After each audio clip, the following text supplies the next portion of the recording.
digo que es importante que si tienen dudas, en el momento, si las tienen anotadas también, pregunten. ¿Sí? Justo ahí arrancó a grabar, así que le damos inicio a la unidad 2, a esta saga. ¿Qué es lo que vamos a ver? Primero, unidad 2. ¿Qué tenemos que tomar en cuenta? Unidad 2 es la unidad de estructura atómica y tabla periódica. Eso significa que en la unidad 2 vemos los dos temas, justamente, estructura atómica y tabla periódica. Para ordenarnos más o menos en los conceptos, tenemos modelos atómicos. Tenemos el modelo atómico de Rutherford, de Bohr, el modelo atómico moderno, hay varios.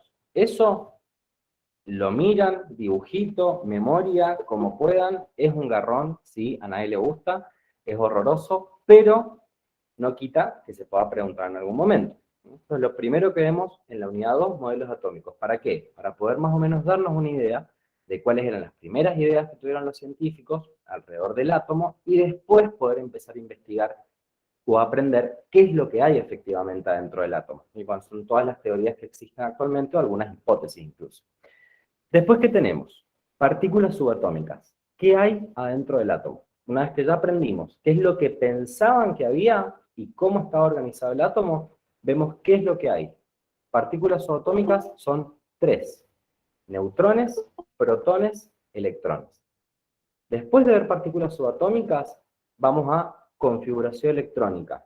¿Cómo están ordenadas esas partículas? En este caso, los electrones. ¿Dónde están? ¿Cómo se agrupan? ¿Qué reglas tienen para poder ordenarse? Y después de aprender o ver cómo los electrones están ordenados, organizados dentro del átomo, que en definitiva, recordemos, los electrones son las reinas del átomo, porque los neutrones y los protones los vimos en la unidad 2 y nunca más los volvimos a mirar. Después aprendemos cómo está ordenada la tabla periódica, justamente en base a los electrones y a los protones, y después nos vamos a ver qué tipos de enlaces se forman entre distintos átomos. Eso es más o menos la progresión que tenemos en la unidad 2. ¿Por qué les hago esta aclaración al principio? Porque es muy importante siempre cuando ustedes vayan a estudiar, estén repasando, o ahora, por ejemplo, si alguien que nunca lo vio porque entró después o nunca le enganchó la vuelta, ordénense. Tengan en la cabeza siempre un orden. Si ustedes están ordenados en la cabeza y lo tienen claro, que siempre yo les digo que es como un armario donde hay cajones y en cada cajón tiene que haber una unidad o una cajita y adentro de la cajita está el tema, va a ser mucho más fácil para ustedes poder recurrir a esa información. Entonces, vamos a trabajar un poco sobre eso también, pero siempre, siempre, como les digo, traten de ordenarse bien. Si ustedes están ordenados, después aprender o repasar o incorporar es mucho más fácil. Piensen que es como ordenar la casa. Cuando uno ordena la casa, antes de sacar todo el quilombo por todos lados, primero va a pensar, che, ¿dónde van las medias? ¿Dónde van los calzones? ¿Dónde van los pantalones? No tira todo en el medio de la casa. O sí, si lo hacen así no lo hagan igual porque es un lío. Pero siempre ordenado, ¿sí? Entonces, ahora sí, vamos a lo que nos compete, que es la cuestión académica. Dijimos que teníamos los modelos atómicos. Yo les mencioné que los modelos atómicos que tenemos, eso traten de verlo, revísenlo bien, es muy cortito, no lo vamos a repasar hoy porque hay cosas mucho más interesantes e importantes para ver, pero siempre recuerden que si hay que estudiar algo de la unidad 2, y estudien primero lo que vamos a ver hoy. Si nos queda tiempo, estudien lo del principio. ¿Siempre hay que estudiarlo? Sí, pero si llegamos a un momento donde hay que priorizar, bueno, prioricemos lo más importante. Dijimos que tenemos el átomo. Después de ver qué teorías había alrededor del átomo, ahora vamos a ver cómo está organizado el átomo. El átomo lo podemos entender como una esfera. Tienen distintas formas los átomos, pero en general, imaginarnos una esfera es mucho más fácil. Adentro de esa esfera, que es todo el átomo, hay átomos chicos, hay átomos grandes, hay átomos medianos, hay dos zonas que podemos diferenciar bien. Una zona es el núcleo, es la zona más densa del átomo, donde tiene la mayor cantidad de peso y donde tiene dos partículas subatómicas. ¿Quiénes están adentro del núcleo del átomo? Adentro del núcleo están los neutrones, que no tienen carga, por eso ven, se anota con una N y un círculo arriba, un 0, que significa que no tiene carga. No significa, ojo, que sea neutro, no tiene carga. ¿Cuál es la diferencia, se preguntarán ustedes, entre neutro y no tener carga? Neutro es cuando hay carga positiva y negativa que son iguales. Neutro. Que no tenga carga, como los neutrones, es que no hay nada. ¿sí? No es que se igualen cargas negativas y positivas. ¿Por qué aclaro esto? Porque es un error conceptual bastante frecuente pensar que son neutros. Y en realidad, técnicamente, directamente no tienen carga. Y no hay nada dentro del neutrón que le dé positivo o negativo y me dé cero. No, no tiene carga directamente. Acompañando a los neutrones, hay protones.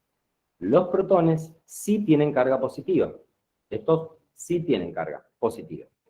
Y afuera del núcleo, en lo que se denomina la zona extranuclear, tenemos los electrones dando vuelta alrededor del núcleo. Vamos a poner directamente una sola E con una carga negativa, simbolizando que son los electrones que justamente tienen carga negativa. Conceptos importantes para tener en cuenta respecto al átomo y a su estructura en general. Dijimos que los neutrones no tienen carga, los protones sí, los electrones también. Dos diferencias muy importantes entre los electrones y los protones. Los protones son muchísimo más pesados que los electrones. Para que lo comparen más o menos, es la diferencia que hay entre una uva, que sería el electrón, y un lavarropa, que sería el protón, más o menos. Es una diferencia de peso muy, muy grande. Los protones son mucho más pesados que los electrones. Eso hablando de la masa, del peso. Acuérdense que en química peso y masa es lo mismo para nosotros.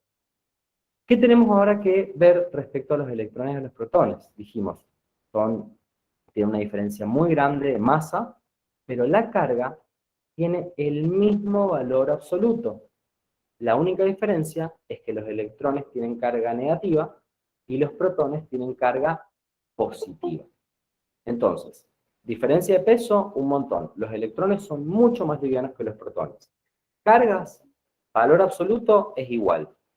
Valor relativo, que esto lo vieron en física cuando le ponen el signo negativo o positivo, es inversa. Los electrones tienen carga negativa, los protones tienen carga positiva. ¿Y por qué es importante hacer esta diferencia con respecto a la carga? Ya van a ver ustedes en electricidad en física, que creo que empiezan la semana que viene o la otra, y lo van a entender mucho mejor, pero piensen que cuando yo tengo una carga negativa y una carga positiva que tienen el mismo valor, lo podemos entender como la misma fuerza, la misma potencia, el adjetivo que ustedes quieran, pero son iguales, nada más que signo contrario, se neutralizan. Si tengo dos cargas negativas y dos positivas, se neutralizan. 3 y 3 se neutralizan. ¿Qué pasa con el átomo? El átomo, cuando está al estado elemental, es decir, cuando no lo molestamos, nadie le ha robado nada, lo encontramos a nivel elemental, por eso decir estado basal o nivel elemental es lo mismo, esas cargas positivas, protones, y esas cargas negativas, electrones, son iguales en cantidad. Es decir, que todos los átomos de la tabla periódica, todos los átomos que existen en el universo, cuando están al estado elemental, que es el estado de menor energía, tienen la misma cantidad de protones y la misma cantidad de electrones. Al tener la misma cantidad de electrones y la misma cantidad de protones, cuando yo sumo esas cargas, el valor siempre me va a dar cero. Por eso, los átomos, de cualquier elemento que ustedes quieran nombrar, de la Tierra, del espacio, lo que sea, siempre es eléctricamente neutro, porque las cargas positivas son iguales a las negativas. Y ahí está la clave de toda esta unidad y de todo lo que vimos después a partir de la unidad 3, la unidad 4, etc. Entonces siempre el átomo al estado basal, estado elemental, es eléctricamente neutro, porque las cargas positivas son iguales en cantidad a las negativas. Y como todas tienen el mismo valor, una positiva y una negativa, ¡pum!, se neutralizan, eléctricamente neutro. ¿Qué podemos decir también de las partículas subatómicas? Los neutrones y los protones están adentro del núcleo, y ahí no nos interesan. Listo, se quedaron adentro del núcleo, vayan. ¿Cómo están ordenados? ¿Qué hacen? No nos importa. ¿Por qué? Porque como están adentro del núcleo, ni los neutrones ni los protones pueden salir, no pueden hacer nada, solamente quedarse adentro del núcleo. En cambio, los electrones están afuera del núcleo. Es como si estuvieran en el patio de la casa, más o menos, los electrones. Cuando uno está en el patio de la casa, puede correr de un lado al otro, puede irse de acá para allá, puede levantar una cosa, poner otra, cruzar la medianera, irse a la casa del vecino. Cuando uno está encerrado en la casa no lo puede hacer. Entonces, protones y neutrones no nos interesan más a partir de ahora, porque están siempre adentro del núcleo. Los electrones, como están dando vueltas alrededor del núcleo, en esta zona que la voy a marcar acá con rojito, que se denomina zona extranuclear. ¿Ven? Todo esto que está acá es la zona extranuclear. Los electrones tienen la posibilidad de entrar, de salir, de moverse, de ir arriba, de ir abajo, hacer un montón de cosas. Entonces, imagínense que si los electrones estuvieran sin tener un orden, estuvieran cada uno dando vuelta para el lugar que le quisiera, el átomo sería un lío terrible. Entonces, ¿qué pasa cuando salimos a la zona extranuclear, que es esta zona que les marqué en rojo? Se ordenan los electrones en una determinada manera. Es decir, que yo puedo, a partir de que salgo del núcleo y me voy acercando hacia el final del átomo, vamos a ponerlo acá con verde, cuando me salgo del núcleo y empiezo a irme hacia el final del átomo, los electrones están ordenados en niveles de energía. Mientras más cerca está del núcleo, menos energía tiene. Mientras más lejos está del núcleo, más energía tiene. Piénsenlo con la altura. Si yo estoy cerca del piso, pegado, acostado en el piso, que sería ese ejemplito que les di ahí, al lado del núcleo, tengo muy poca energía potencial. En cambio, si yo me voy elevando, elevando, elevando, elevando, y llego, por ejemplo, al tercer piso de un edificio de apartamentos, tengo mucha mayor energía potencial. Lo mismo pasa con los electrones. Mientras más cerca están del núcleo, menos energía tiene, y mientras más se van alejando, cada vez van teniendo más energía. Y eso hace que estén ordenados en niveles de energía. ¿Cuántos niveles de energía tenemos? 7. Puede ser que algunas tablas periódicas que ustedes tengan les marque un octavo nivel de energía. No está mal. Hago siempre la aclaración porque por ahí uno ve la tabla y dice, chan, me estafaron. No, puede ser que aparezca con un octavo nivel de energía. Pero si es el caso, que tienen ustedes alguna tabla con un octavo nivel de energía, van a ver que los elementos o el elemento que aparece en el octavo nivel tienen nombres impronunciables. Y eso es porque son elementos que todavía no están avalados oficialmente, no se reconocen oficialmente. ¿Sí? O sea que llegamos hasta el 7 para estar seguros. Y cuando me voy ordenando en esos niveles, lo que va ocurriendo, dijimos, es que la energía empieza a aumentar a medida que me voy alejando del núcleo. Entonces yo acá tengo muchísima energía y acá tengo poquita.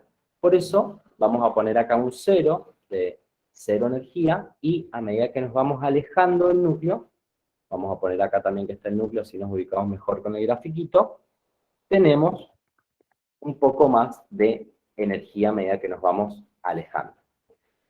Además de estar organizado en niveles de energía, que dijimos que van del 1 al 7, adentro de cada nivel hay también subniveles, que los podemos interpretar como que son espacios, como que son habitaciones. Imagínense que ustedes tienen un edificio de departamentos de 7 pisos y en la planta baja son todos monoambientes. No hay habitaciones. Cuando voy al segundo piso, tengo el living y la cocina. Cuando voy al tercer piso, living, cocina, habitación. Voy al cuarto piso, living, cocina, habitación, baño.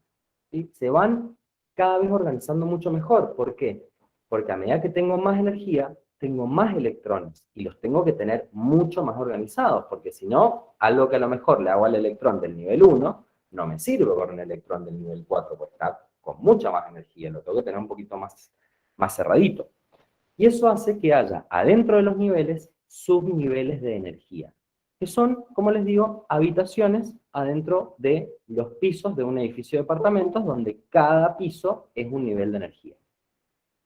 ¿Qué tenemos que tomar en cuenta con respecto a estos niveles de energía? Dijimos que hay nivel 1, después me voy al nivel 2, después tengo el nivel 3, y fíjense lo que va pasando a medida que vamos aumentando de niveles. ¿Ven que la diferencia de energía empieza a disminuir? Se hace cada vez más pequeñita la diferencia de energía.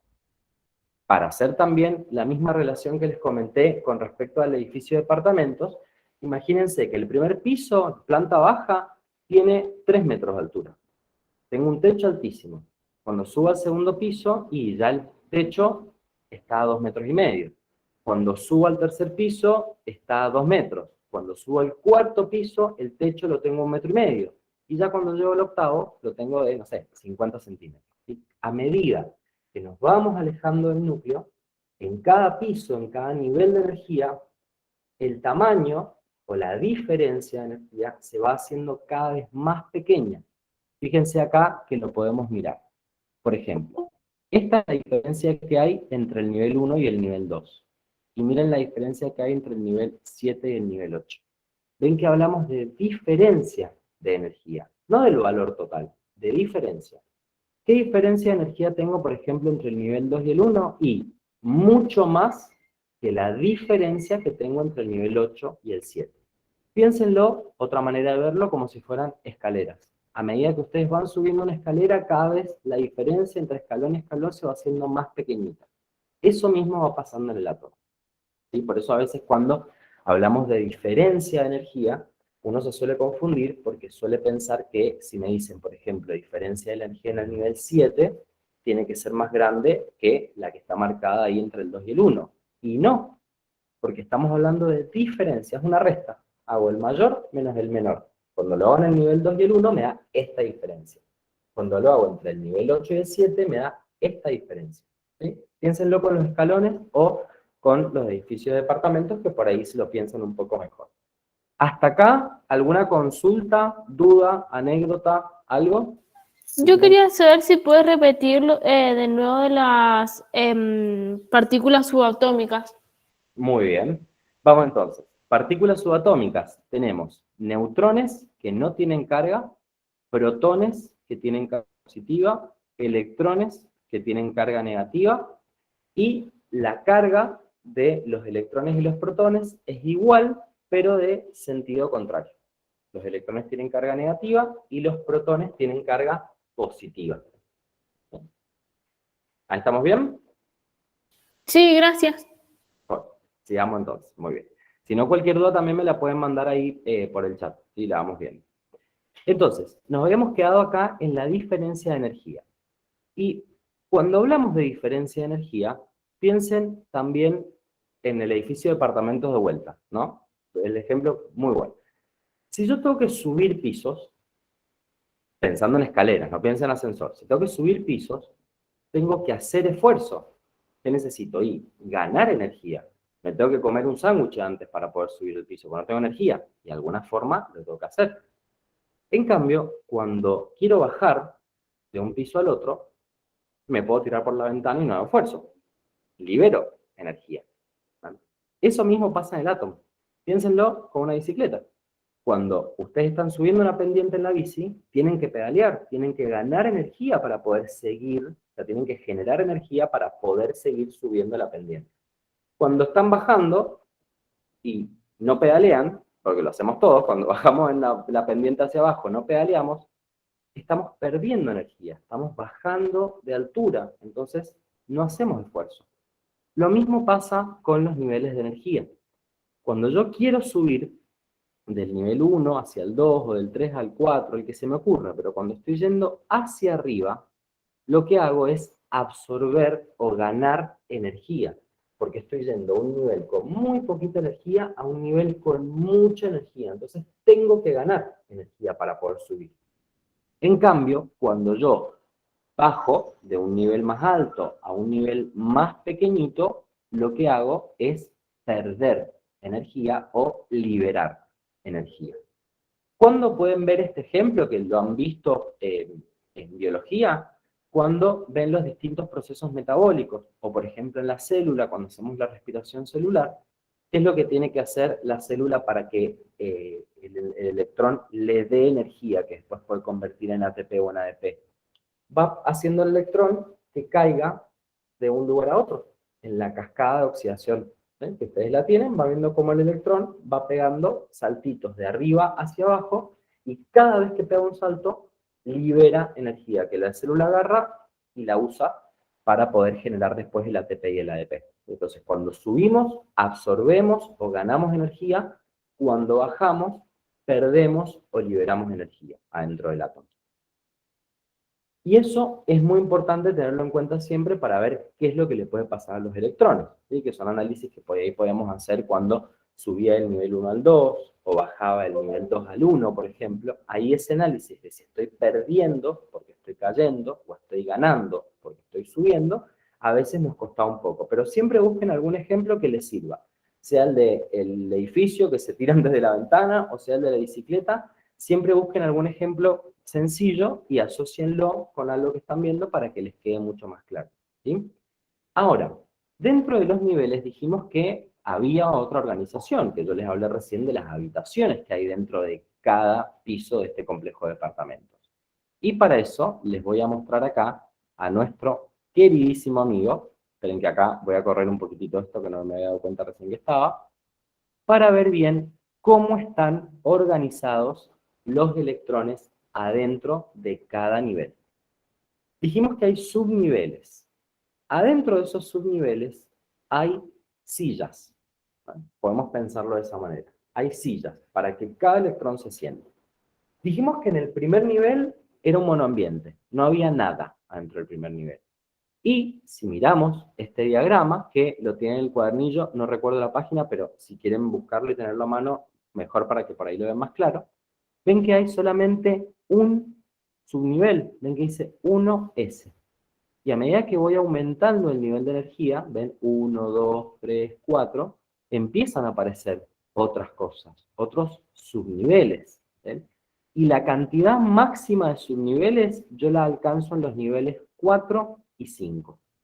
Después del nivel 5, empiezo a perder un subnivel, después pierdo otro. ¿Ven que es lo que yo les comentaba acá, que recién llegaba hasta el 7 en la tabla periódica? Por ahí si tienen hasta el 8, no se preocupen porque es considerado correcto dentro de todo. Entonces, ¿qué tenemos adentro de los niveles? Dijimos subniveles. Y yo les dije, adentro de los subniveles hay sillas para que se puedan sentar los electrones. ¿Cuántas sillas hay o cómo son las sillas? Son sillas de a 2 personas, es para una pareja de electrones. No puedo tener nunca una silla para un electrón solo, no, son banquitos, tipo de para 2 personas, bueno, más o menos así. Entonces, en el primer nivel, digo, nivel 1, ¿qué subnivel tengo? Subnivel S. El subnivel S está formado por orbitales S. Algo bueno que tienen es que los subniveles y los orbitales que lo forman tienen el mismo nombre. Entonces, no hay que aprender nada nuevo. Digo directamente, subnivel S, ¿qué tipo de orbitales tiene? S. ¿Cuántos orbitales tiene el S? 1.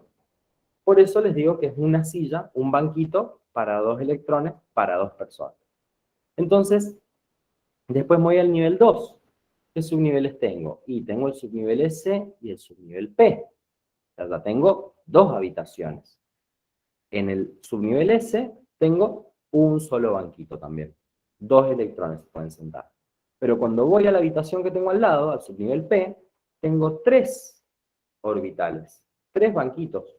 Por lo tanto, si cada banquito me acepta 2 electrones, tengo en total 6 electrones que yo puedo meter en esa habitación, en ese subnivel P.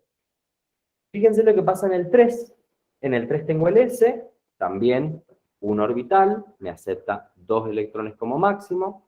Después tenemos el subnivel P, dijimos que tiene 3 orbitales, me acepta 6 electrones como máximo. ¿Sí? Bueno, acuérdense, cada orbital me acepta un máximo de 2 electrones. Entonces, como tengo 3 orbitales, 3 por 2, 6. Y en el D, que es la nueva habitación esta que aparece en el piso 3, tiene 5 orbitales. Entonces, puedo meter un máximo de 10 electrones. Ven, cada vez los subniveles van haciéndose más grandes, tienen más espacio para poder tener más electrones adentro.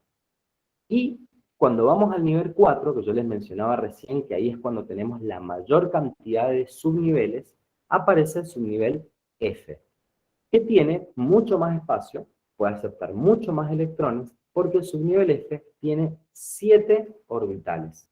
Como cada uno me acepta 2, en total puedo tener 14 electrones. Esos valores que yo les di, 2 electrones para el S, 6 electrones para el P, 10 electrones para el D, 14 electrones para el F, es lo que vemos en la configuración electrónica, que no es otra cosa más que un diagrama de cómo están ordenados los electrones adentro de un átomo. De ahí sale, de la cantidad de electrones, en dónde están esos electrones, dónde están esos orbitales, dónde están esos subniveles, dónde están esos niveles. Es como un mapita que me dice, mira, si vos entras a la zona extranuclear, esta que les había comentado recién, vamos a buscar el dibujito acá, Si vos entras a la zona extranuclear, te vas a encontrar con esto. Son todos los electrones ordenados en niveles, subniveles, y después tengo que ver cuántos electrones hay en cada subnivel, ¿sí? Por eso siempre está bueno repasar esto que estábamos mirando recién con respecto a cómo está ordenado la configuración electrónica de un elemento, ¿sí? Y esta configuración electrónica, uno dice, bueno, si está ordenada en niveles, voy desde el nivel 1 hasta el 7, y tengo S, P, D, F. Si se lo quieren acordar, hay una mnemotecnia que sirve para poder acordarse los nombres de los subniveles, que es sopa de fideos. Por ahí les puede servir para acordarse de S, P, D y F. También hay otra aclaración. Puede ser que en alguna tabla periódica, vieron que las tablas a veces atrás tienen algo de info, aparezcan otros subniveles, como por ejemplo el subnivel G. No lo tomen en cuenta al G, porque lo nombramos, sí, pero no está en ningún elemento de la tabla, así que lo miran, lo saludan y siguen de largo.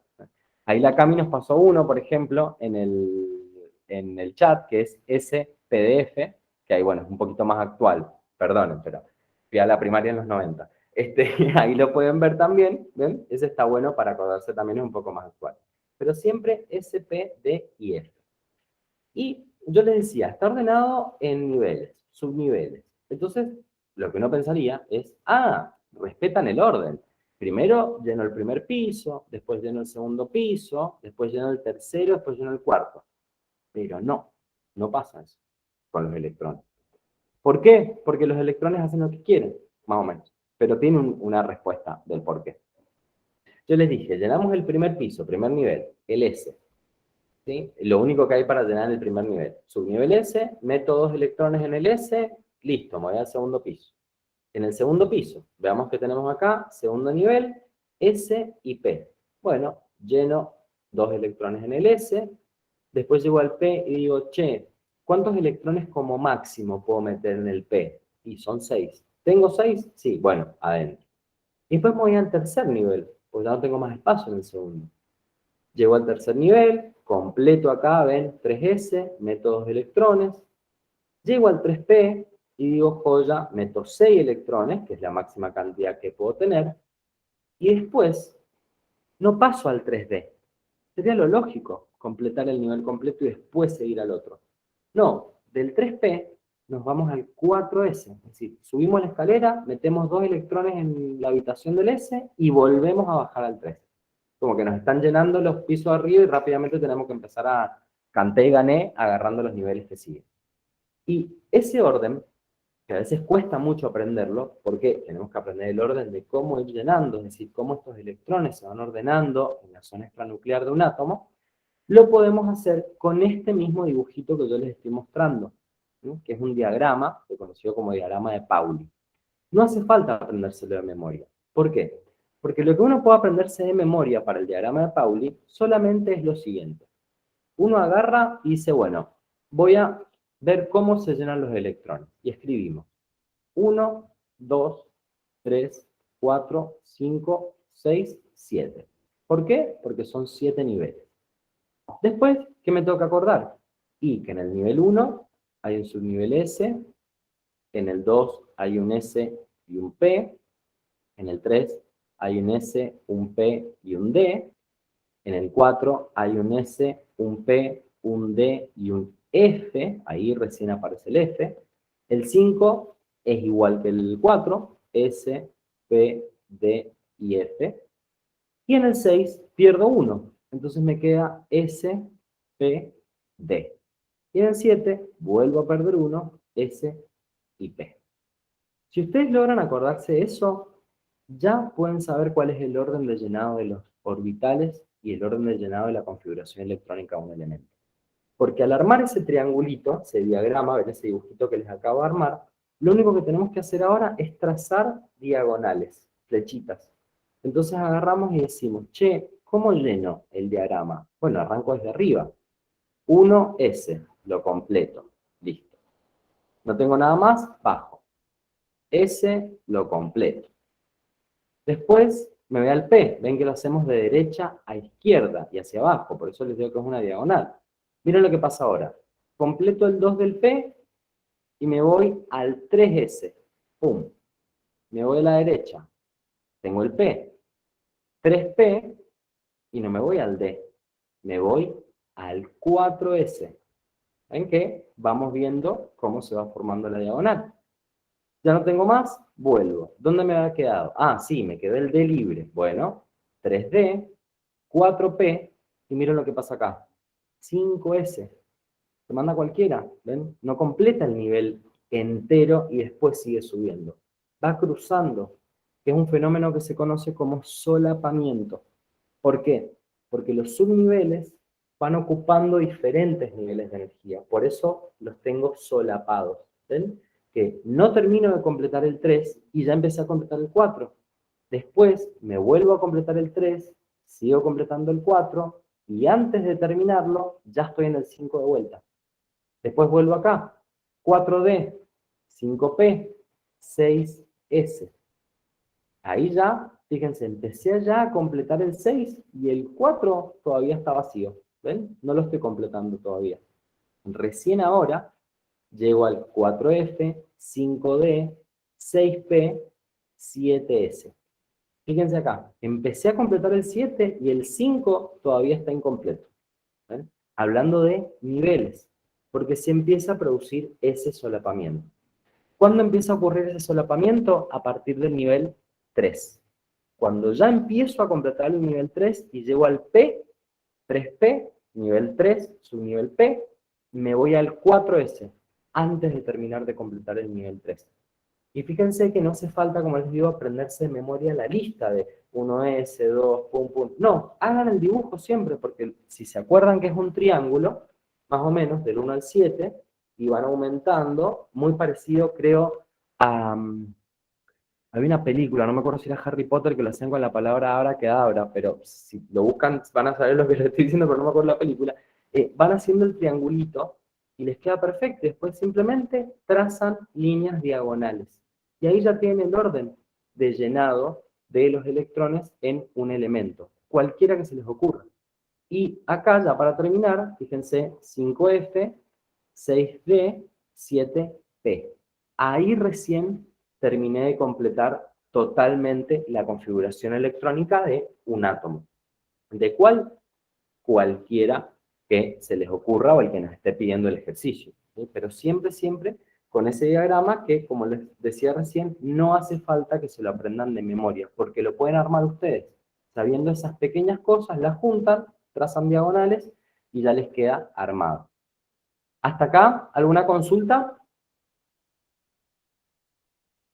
¿Estamos Yo bien? quería saber si después podemos ver algún ejemplo, porque, por ejemplo, capaz estamos en alguna prueba y da una parte de una configuración electrónica y después da otro pedacito como de otra. No sé si se entiende. ¿A qué te referís, Luli, con un pedacito de otra? Claro, por ejemplo, a ver, por ejemplo, que fuera argón, tiene una Ah, N, una E, la configuración electrónica resumida o abreviada. claro. Esa misma. Sí, sí, sí, no hay problema. Justo íbamos a ver una hora y aprovechamos y lo metemos con esa. Muy bien. Ah, buenísimo. Fíjense, eso lo vamos a ver ahora después de ver tabla. Así lo vemos más claro de por qué es de una manera y por qué es de otra. ¿Sí?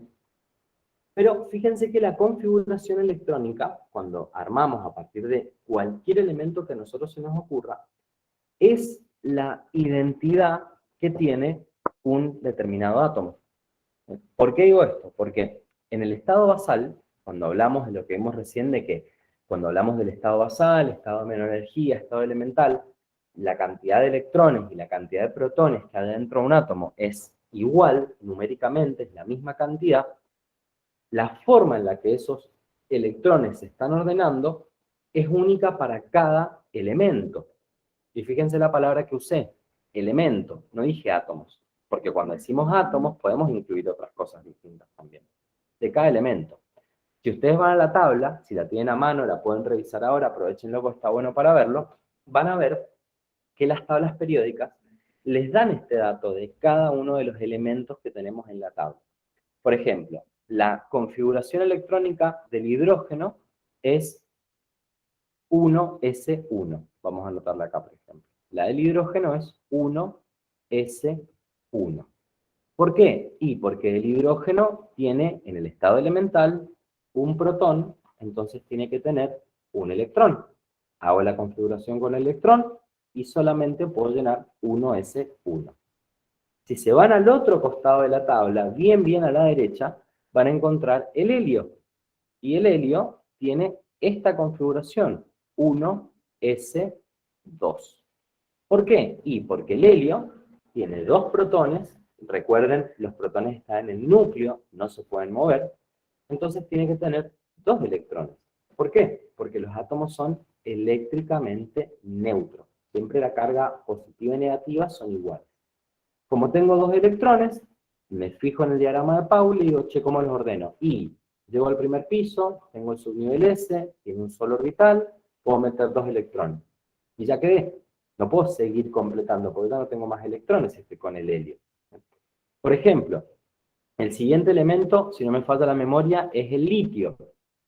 El litio tiene esta configuración. 1s2, 2s1. ¿Por qué? Y porque tiene 3 protones. Entonces tiene que tener 3 electrones.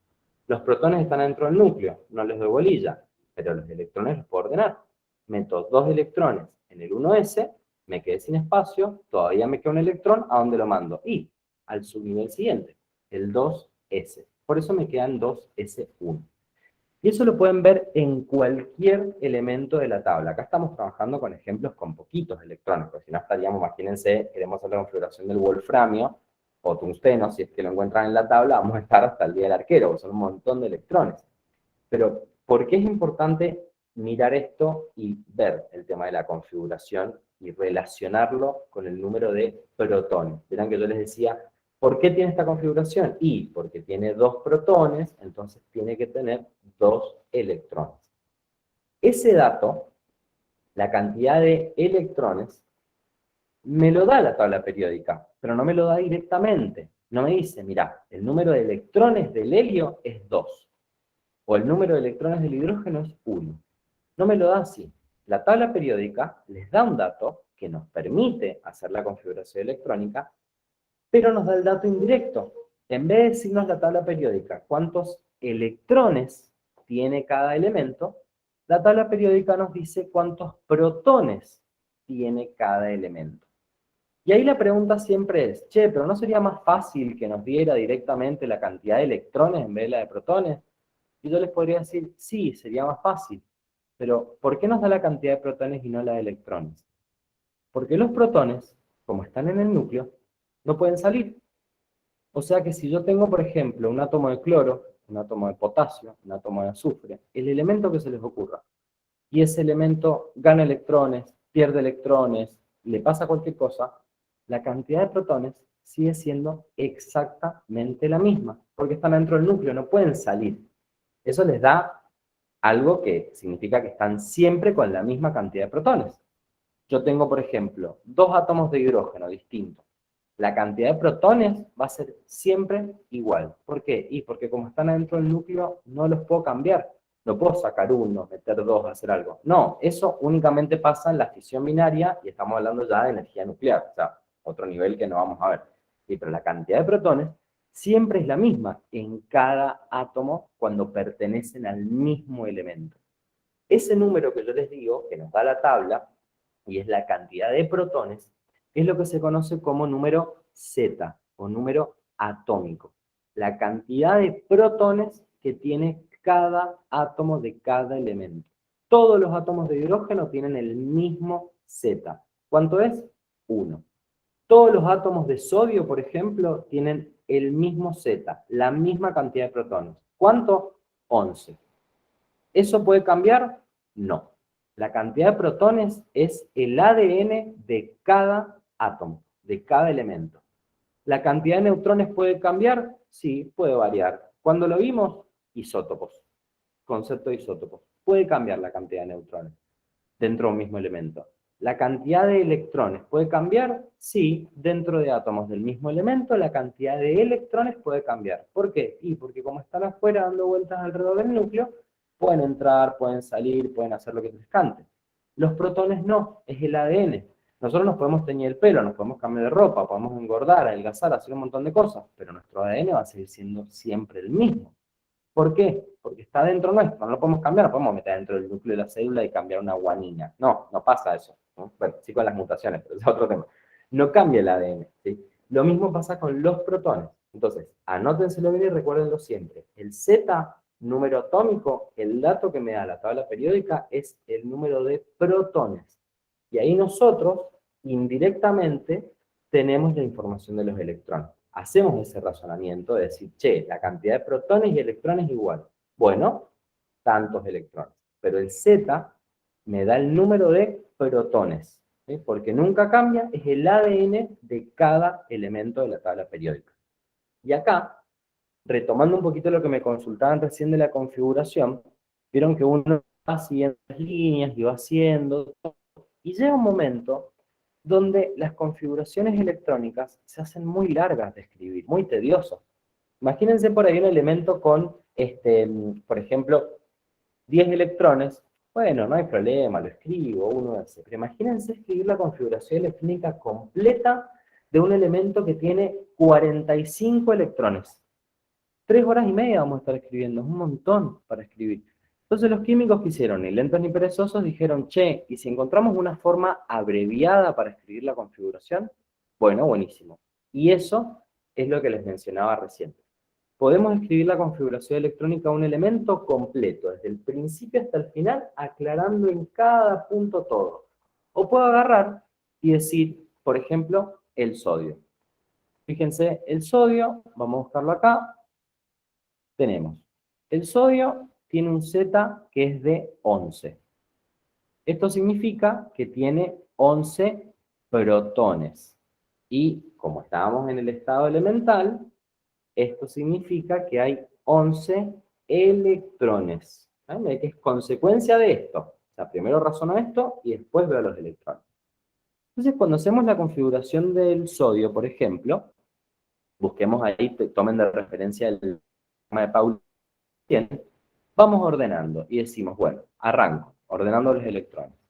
Tengo 11 electrones que disponerlos en la zona extranuclear. Entonces digo 1s2, 2s2, después venía el 2p, entonces digo 2p6.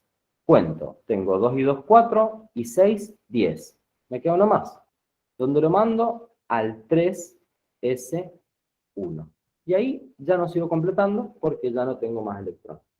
Esa es la configuración electrónica del sodio. Así el sodio ordena sus electrones alrededor del núcleo, ¿bien? Niveles y subniveles.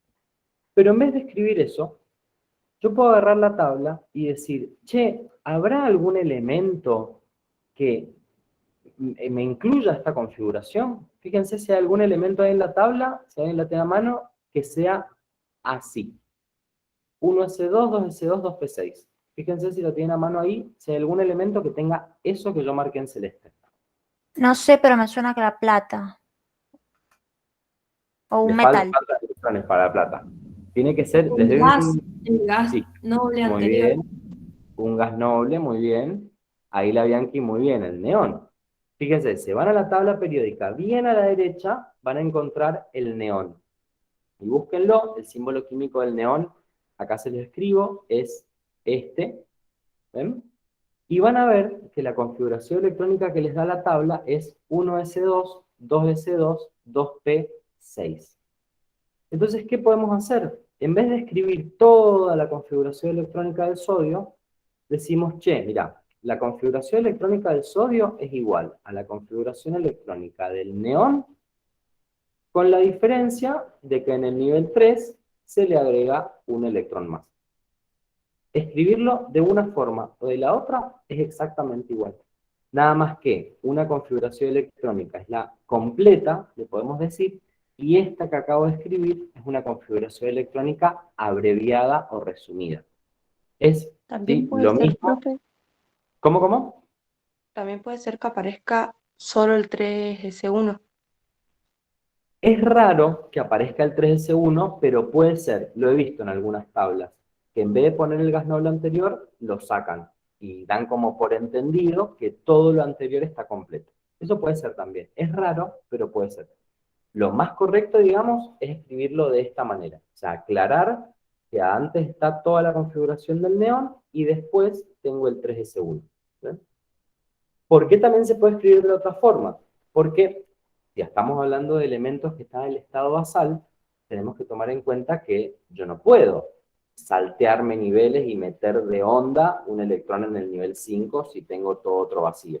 Digo en el estado elemental, o estado basal. Siempre hay que seguir la regla del diagrama de Pauli. Entonces, si tengo, por ejemplo, un electrón en el nivel 3, subnivel S, por ejemplo acá el sodio 3S1, damos por entendido que todo esto está completo. Como diciendo, mira, si llega acá y es porque todo lo otro ya lo completé. Así que puede ser a lo mejor que en alguna tabla también se lo encuentren de esa manera. Y esta forma de aclarar la configuración electrónica abreviada se usa siempre con los gases nobles. ¿Quiénes son los gases nobles? Todos los elementos que están en la última columna a la derecha. Entonces, si yo estoy trabajando, por ejemplo, con el sodio, fíjense que uso la configuración del gas noble anterior, el neón, y después completo. Por ejemplo, el litio, que vimos recién. El litio tiene esta configuración, ven que tiene un Z que es igual a 3, entonces tiene 3 protones, por lo tanto tiene 3 electrones, y si hacemos su configuración nos va a quedar 1s2, 2s1, ¿ven? 3 electrones. Y en vez de escribir esto, yo puedo también escribir la configuración electrónica del helio, 2s1. ¿Ven? En este caso, en la tabla los tienen así igual. Es medio porque es cortito, pero es totalmente válido.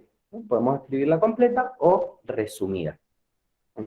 ¿Ahí se entendió un poquito mejor la consulta recién de la configuración electrónica resumida? Sí, sí, gracias. Y yo quería saber otra cosa, la Dime. parte donde dice grupos que están en números romanos. Eso nunca lo Muy bien. entendí. A eso vamos ahora porque tenemos que ver Ah. configuración antes. Muy bien. Me gusta ahí que van preguntando como adelantándose. Está bien. Vamos a ver eso ahora de los grupos, porque es muy importante. Y es algo que siempre cuesta un montón. Lo de grupos y periodos, un montón. Fíjense en las configuraciones. Si nosotros vamos a la tabla, van a ver que cada configuración electrónica de cada elemento es distinta. No hay dos que sean iguales.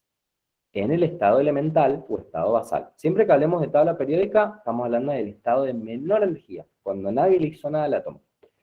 Y van a ver que la tabla periódica está dividida en grupos y periodos. ¿Eh? Ahí vamos a hacer un dibujito más bonito para los grupos y los periodos.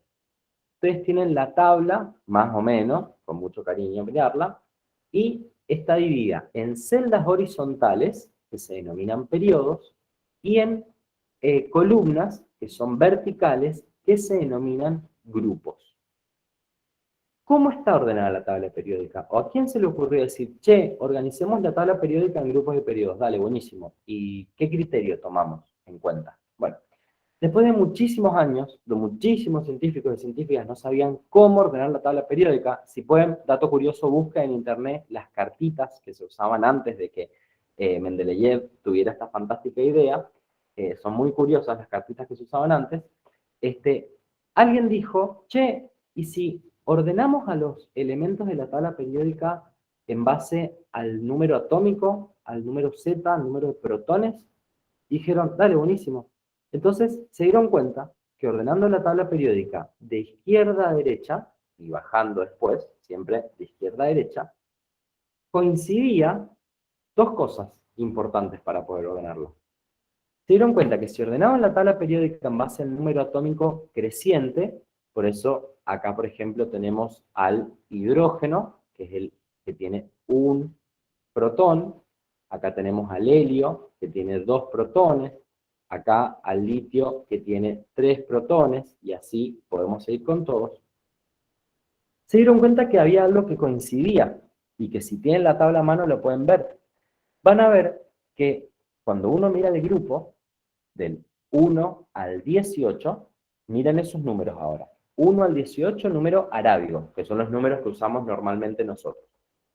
Van a ver que si miran la configuración electrónica de todos los elementos del grupo 1, que es el que está bien a la izquierda, van a ver que todas las configuraciones electrónicas de esos elementos tienen un solo electrón en el último nivel. Hidrógeno, sodio, potasio, litio, francio, el que se les ocurra. Todos terminan en S1. Y si se van a la derecha, grupo 2, van a ver que todos los elementos del grupo 2 terminan en S2. Y se dieron cuenta entonces que al ordenar la tabla periódica en base al número atómico creciente, el grupo coincidía con la configuración electrónica.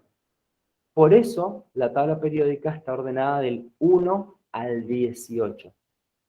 Porque coincide el número con la cantidad de electrones que hay en cada caso en el último nivel. Y eso coincide siempre, no hay ninguna excepción. Es el único caso en una ciencia donde uno puede decir siempre, porque coincide perfecto. Fíjense ahora cuando nos vamos, por ejemplo, al grupo 13. Peguen el salto y váyanse a la derecha, grupo 13. Miren la configuración y van a ver que todos los elementos del grupo 13 terminan en 3. ¿Sí? 2, por ejemplo, S2P1. Todos. S2P1, S2P1. Todos. El aluminio, el germanio, por ejemplo. Todos esos elementos S2P1. Obviamente van a ver que los números de nivel cambian. ¿Sí? Por ejemplo, aluminio y el germanio, que está el aluminio arriba del germanio, no tienen el mismo nivel, pero sí comparten esa característica, que terminan en S2P1. Váyanse al costado, grupo 14, termina en S2P2, ¿ven? 4, 14, como recién era 3, 13. Váyanse al costado, al grupo 15, van a ver que en el grupo 15, todos los elementos de ese grupo tienen 5 electrones en el último nivel, S2P3, 2 más 3, 5. En todos pasa lo mismo. Y si siguen hasta el 18, van a ver que eso siempre se cumple. Entonces, la tabla periódica no está ordenada en grupos por capricho, sino que es una manera más sencilla de poder ordenarlas. Entonces, ¿cómo hacemos para ordenarnos o para reconocer la relación que hay entre el grupo y la configuración electrónica? El grupo coincide con la cantidad de electrones que hay en el último nivel. Ahora, es una coincidencia tajante que yo digo, por ejemplo, cloro, grupo 17. Digo, che, ¿el cloro posta tiene 17 electrones en el último nivel? No, tiene 7 electrones. Y entonces, ¿por qué dice 17 y no dice 7? Y porque en el medio de la tabla periódica hay un grupo de elementos que son medios complicaditos para tener su configuración electrónica, que son los elementos que se conocen como metales de transición. Por eso la tabla va del 1 al 18 y no va del 1 al 8. ¿Ven? Acá se las voy a mostrar un poquito más grandecitas. ¿Ven? Fíjense, grupo 1, grupo 2, 3, 4, 5, 6, 7, 8, 9, 10, 11, 12, 13, 14, 15, 16, 17, 18. ¿Bien? Está ordenada entonces del 1 al 18 porque en el medio del grupo 3 al grupo 12 están los elementos de transición. Del grupo 3 al 12. Y acá también hablamos de otra manera en la que está ordenada la tabla periódica. No solamente en grupos y periodos, que ya vamos a hablar de los periodos, sino que además la tabla se puede ordenar en base a qué tipo de elemento tengo en la tabla periódica.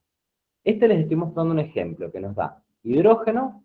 Ven que el hidrógeno siempre está como que no se sabe si es metal o no metal, siempre es un grupo aparte. Metales, que están rosados, no metales, que están amarillo, y gases nobles, que lo están viendo en celeste más o menos. Esa es una forma, la que yo puedo como sectorizar la tabla periódica. Pero también hay otra. ¿Y cuál es la otra forma, que es la que más nos sirve en realidad?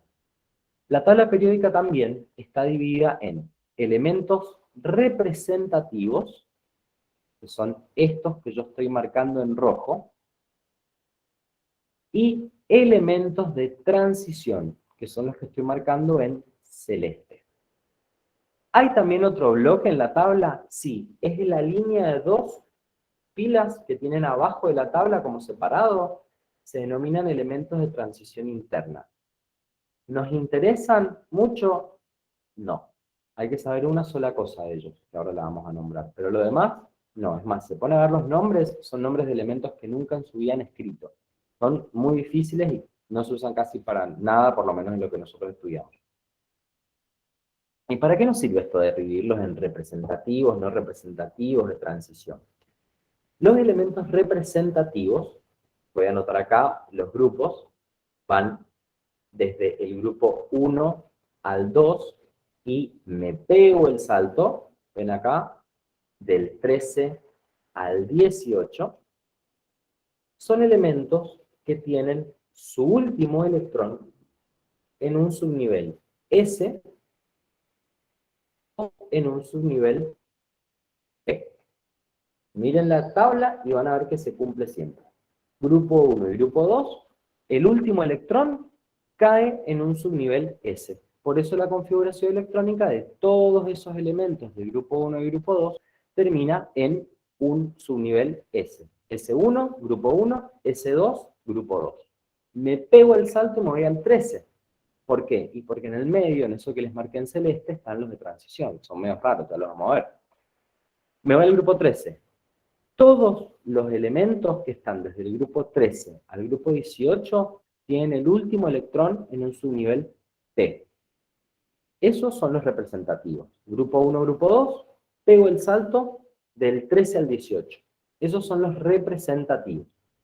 En ese caso, cuando trabajamos con los elementos representativos, es importante hacer mención a un concepto que es el de electrones de valencia, o electrones del último nivel.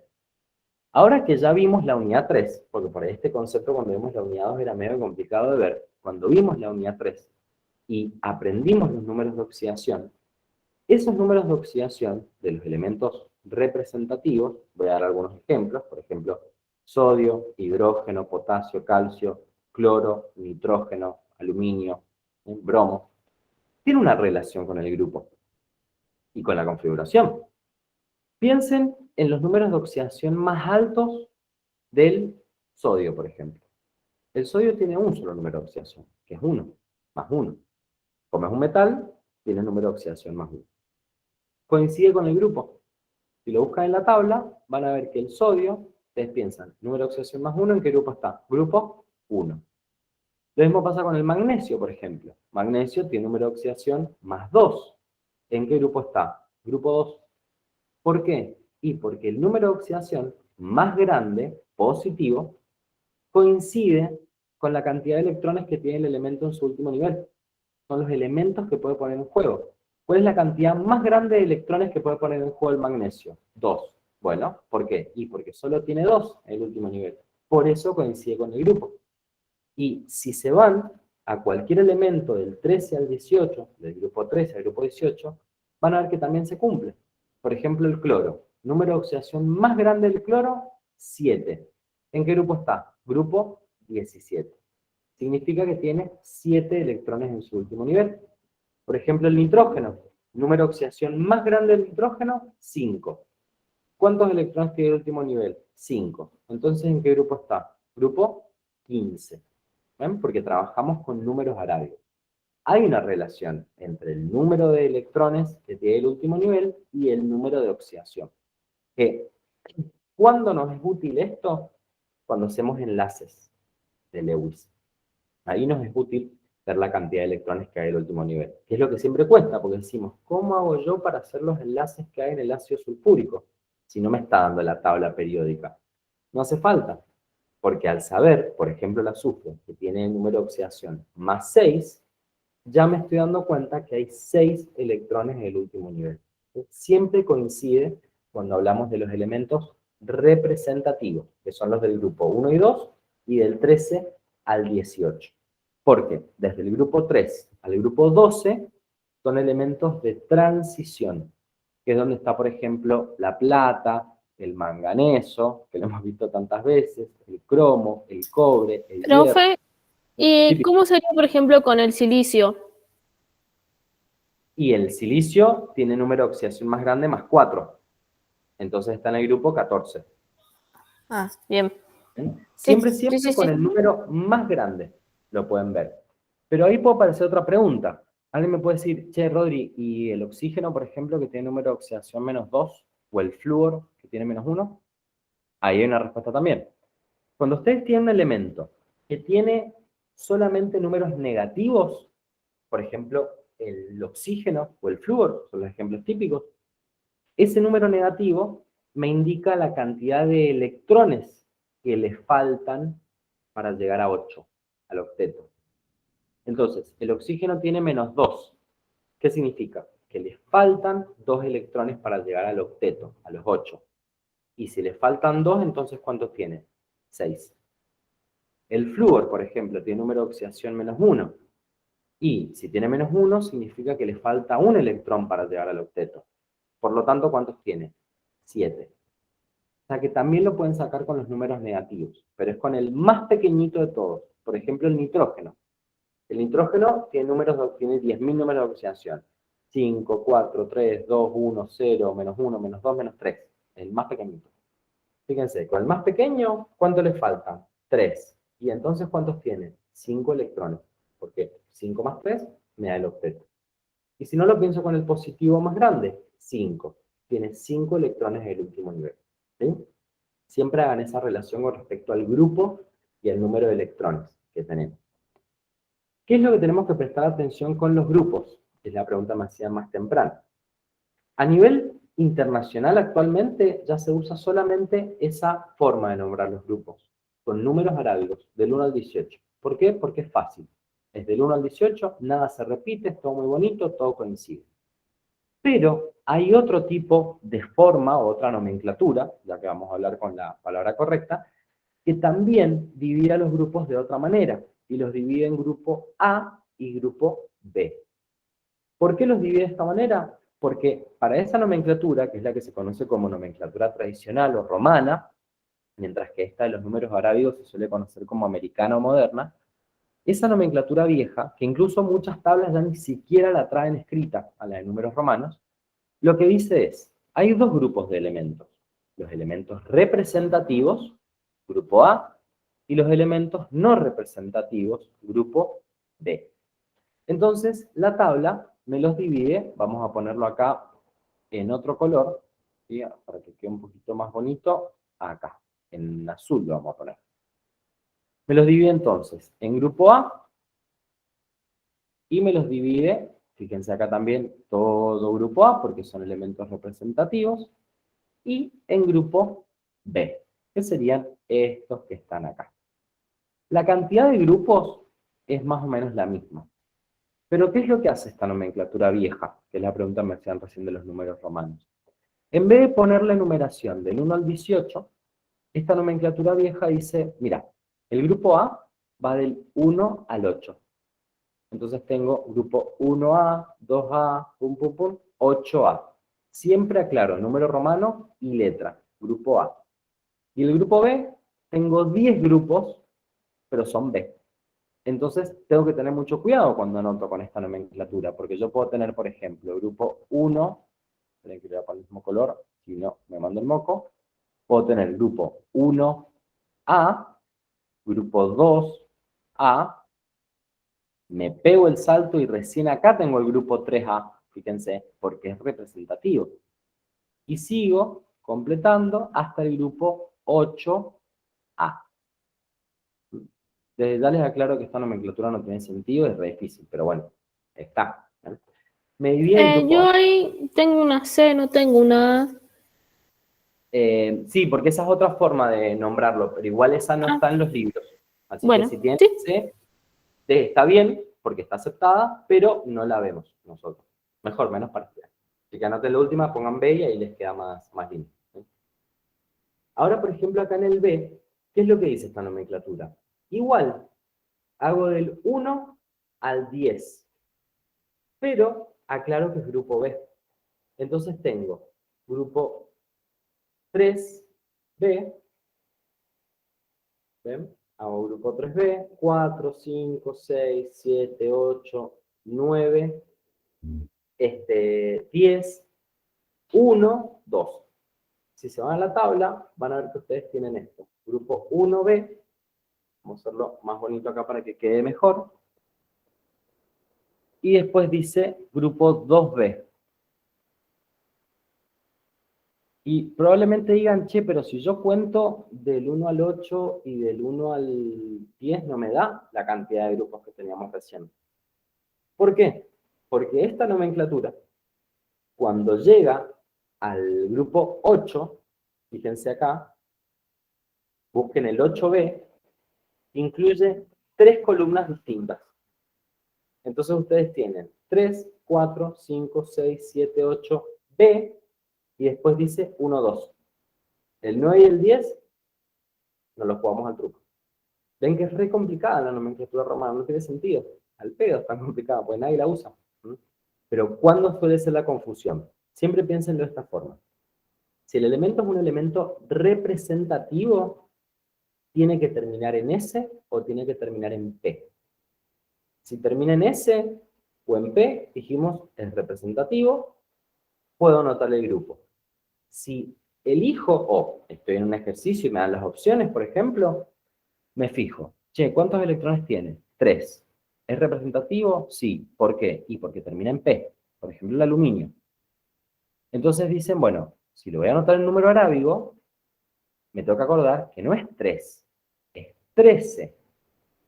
¿Sí? Porque acuérdense este saltito que pega. 1, 2, pego el salto, 13, 14, 15, pum, pum, todos representativos.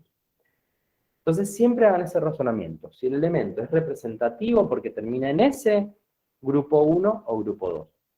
Si el elemento es representativo porque termina en P, por ejemplo, aluminio, nitrógeno, oxígeno, azufre, cloro, bromo, de los más conocidos con los que trabajamos, no metales, a la derecha, no le toca agregar un 10, porque es 13, 14, 15, 16, 17, 18. Ese es el error más frecuente, olvidarse que hay que anotar el 10, ¿sí? Siempre le suman 10. Por eso, representativos, 1, 2, 13, 14, 15, 16, 17, 18. Y los del medio, del 3 al 12, son elementos de transición. ¿Qué tienen de particular los elementos de transición?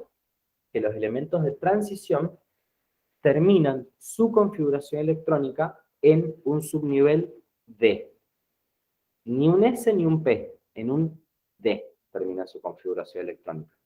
Entonces, cuando yo voy a ver la configuración electrónica de un ejercicio, puedo decir, che, ¿en qué termina la configuración? En D. Listo, me acuerdo, es de transición. Si me da la opción en número romano, no puede ser grupo A, porque el grupo A era de los representativos. Como este elemento que yo tengo acá termina en D, y es un elemento de transición, tiene que ser grupo B. Y ahí me fijo el número y lo anoto. Si me dan la opción de número arábigo, digo, bueno, ¿cuántos electrones tiene este elemento representativo?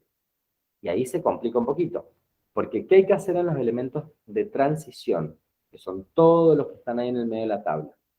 Si ustedes miran la tabla, ¿sí?, van a ver que los elementos de transición tienen 2 electrones en el S y después tienen en el D electrones. Entonces, ¿cómo calculamos el número de grupo de un elemento de transición? Lo calculamos sumando los electrones que hay en el S y los electrones que hay en el D. Con cualquiera de los ejemplos lo pueden ver. Y fíjense por qué arrancan en el grupo 3 y no arrancan en otro grupo. Porque cuando yo tengo la configuración electrónica, siempre voy a tener S2 de 1. Hago la suma, me da 3. Grupo 3. S2 de 2. Hago la suma, 4. Grupo 4. S2 de 3. Me da 5. Grupo 5. Y pueden seguir sumando. ¿Y cuál es la cantidad máxima de electrones que pueden tener? S2 de 10. Hago la suma, 12. Grupo 12. Por eso los elementos de transición van desde el grupo 2, perdón, ahí lo noto, desde el grupo 3 al grupo 12.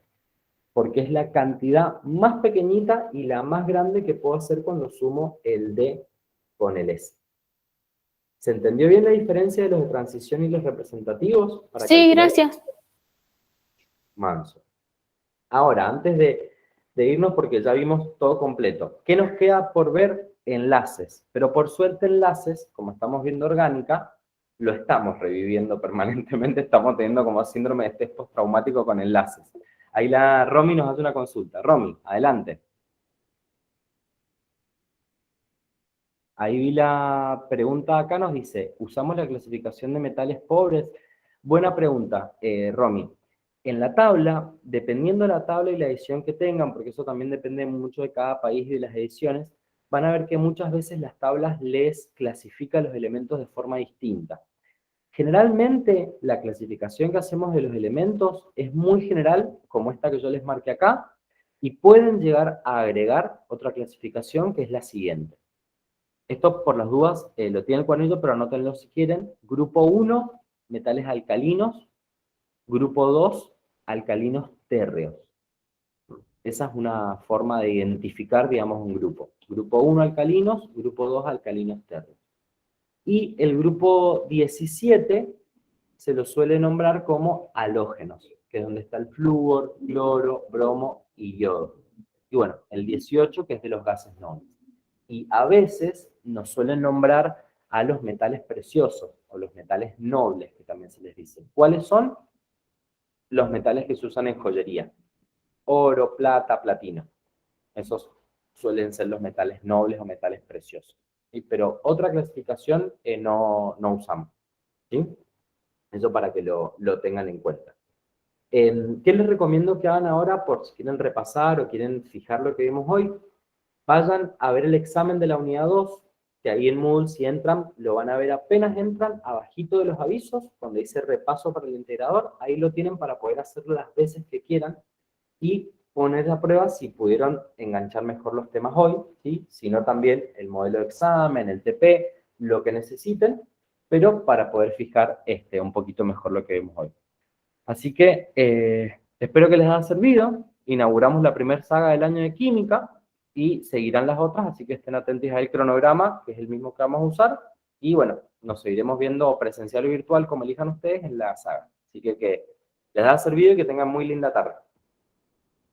Gracias, Rodri. Gracias, Rodri. Nos vemos. Gracias, Rodri. Chao, chao.